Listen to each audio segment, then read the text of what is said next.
When you think about your daily schedule, how much time you have to be with God, how much else you have to do.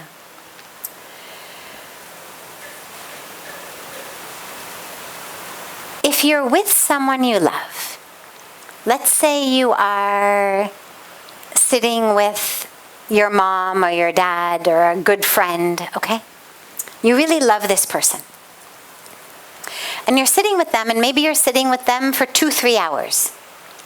But every 2 seconds, they pick up their phone and they're, okay? Now you're talking to them, and they're like,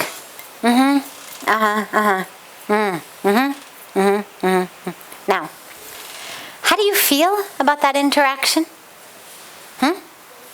Pretty badly. Yeah, I mean, maza nahi aata, right?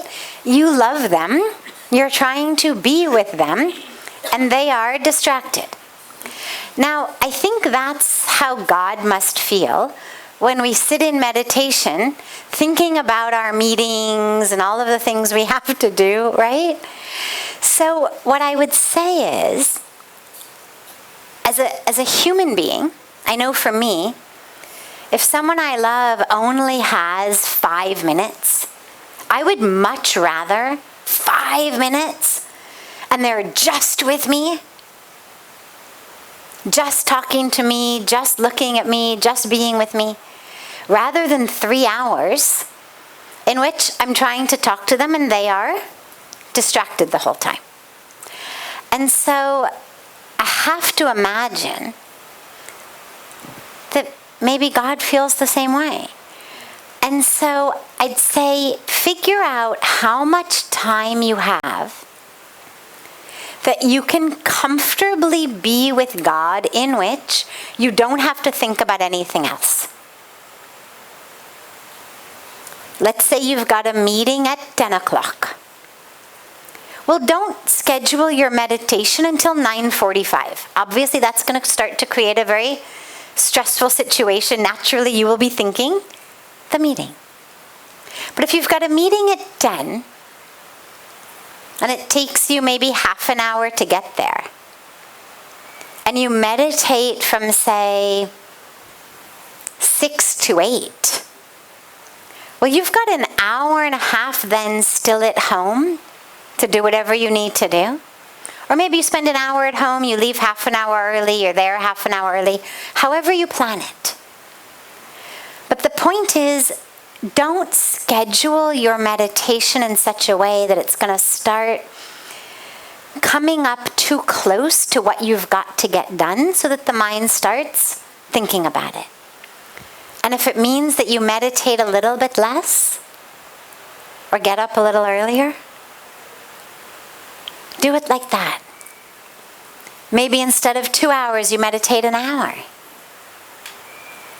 But you really do it focused on God. You're not thinking about what else you have to do. I think that, first of all, it's going to be much more satisfying for you. And I also think it's probably going to be more satisfying for God to really have you there fully. To himself, herself, God's self, rather than sharing you with your thoughts about the meeting. But the other piece is, since you mentioned that you are not planning to get married and that you really want to live more of a spiritual life, I was speaking the other night about the concept of how much is enough. Like, how much do we really need? Because a lot of people work way more hours a day than they need to in order to have what really is enough for them. Now, there's no right answer to that. Everybody is different. There's no right, there's no wrong, there's no better, there's no worse. Different people have different visions, different ideals, different dharmas, different opportunities. But what you need to ask yourself is, okay, I've got this particular job. It's got this particular benefits, opportunities. But it requires this much of my time. Maybe, and I don't know the answer to this, but it's just something for you to think about. Maybe there's a job I could take that still gives me what I need, that is still enough on my plate, but actually leaves me with some more time to be focused on God, some more time to do seva, some more time to learn the Vedas you were talking about, some more time to visit spiritual places. Allow that possibility to exist. We've got very specific cultural indoctrinations around what counts as success. And we really need to be able to open up our definition of success and to realize that not everyone's definition of success is going to be the same as everyone else's. And not to mold your life after someone else's definition of success. You've already done that by the choice of not getting married.